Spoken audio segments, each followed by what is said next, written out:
بسم اللہ الرحمن الرحیم۔ سیرت رسول صلی اللہ علیہ وآلہ وسلم، باب اول، 18واں حصہ۔ گزشتہ حصے میں بات یہاں تک پہنچی تھی کہ ابرہہ نے جناب عبد المطلب علیہ السلام کے اونٹ واپس کر دیے۔ یہ وہ اونٹ تھے جو عبد المطلب علیہ السلام نے خانہ خدا کے حاجیوں کی ضیافت کے لیے رکھے ہوئے تھے، اور قریش نہایت بے صبری کے ساتھ جناب عبد المطلب علیہ السلام کا انتظار کر رہے تھے، کیونکہ جب جناب عبد المطلب علیہ السلام نے قریش سے کہا تھا کہ وہ اس ہاتھی والے لشکر کے ساتھ مقابلہ کریں تو انہوں نے معذرت کر لی تھی اور کہا تھا کہ وہ بہت طاقتور لشکر ہے اور ہم میں سے کسی کو نہیں چھوڑے گا۔ اسی وجہ سے آپ علیہ السلام نے اپنے بیٹوں کے ہمراہ ابرہہ کے پاس جا کر کہا تھا کہ قریش مذمت نہیں کریں گے، اور اب قریش بے صبری سے جناب عبد المطلب کا انتظار کر رہے تھے تاکہ دشمن کے ساتھ آپ کی گفتگو کے نتیجے سے آگاہ ہوں۔ جب عبد المطلب علیہ السلام کا قریش کے بزرگوں اور سرداروں سے سامنا ہوا تو آپ علیہ السلام نے ان کو ابرہہ کے ارادے سے آگاہ کیا کہ وہ کعبہ کو ڈھانے کے لیے آ رہا ہے، تو لوگوں نے جلدی سے اپنے ساز و سامان کو سمیٹا اور گھر بار چھوڑ کر پہاڑ کے دروں میں جا کر پناہ لے لی۔ لیکن عبد المطلب علیہ السلام اور قریش کے چند افراد کعبہ کے دروازے پر موجود رہے اور کہنے لگے کہ مجھے شرم آتی ہے کہ میں اللہ کے گھر کو چھوڑ دوں اور اپنی جان بچا لوں۔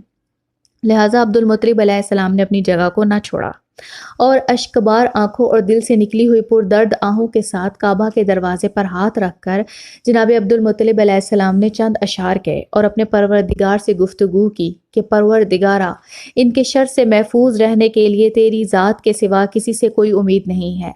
پالنے والے، انہیں اپنے گھر سے دور فرما۔ کعبہ کا دشمن وہی ہے جو تیرا دشمن ہے۔ پروردگارا، تیرے گھر کو برباد کرنے کے لیے جو ہاتھ بڑھے گا انہیں توڑ دے۔ پروردگارا، تیرا بندہ اپنے گھر کی حفاظت کرتا ہے، تو بھی اپنے گھر کی حفاظت فرما۔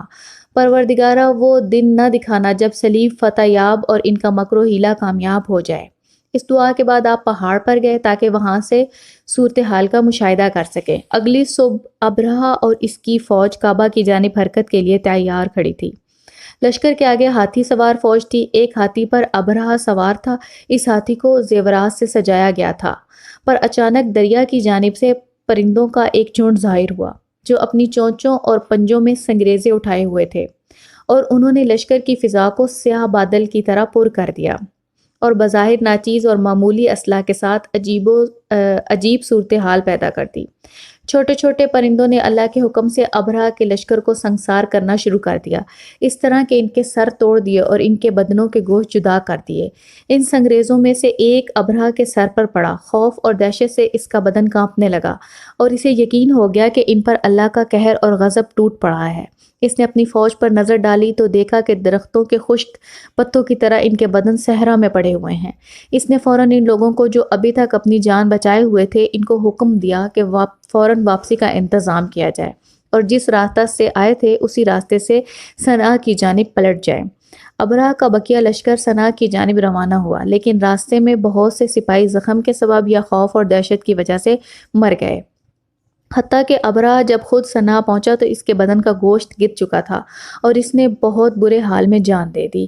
یہ وحشت میں ڈال دینے والا واقعہ دنیا میں گونج اٹھا، اور قرآن نے اصحاب فیل کا واقعہ یوں بیان کیا ہے: کیا تم نے نہیں دیکھا کہ تیرے رب نے ہاتھی والوں کے ساتھ کیا سلوک کیا؟ کیا اس نے ان کے مکر اور حیلہ کو تباہی اور گمراہی میں سرگرداں نہیں کر دیا؟ اور اس نے ابابیلوں کے جھنڈ بھیجے تاکہ ان پر پختہ مٹی کی کنکریاں پھینکیں اور ان کو کھائے ہوئے بھوسا کی مانند کر دیا۔ سورۃ الفیل مکیہ۔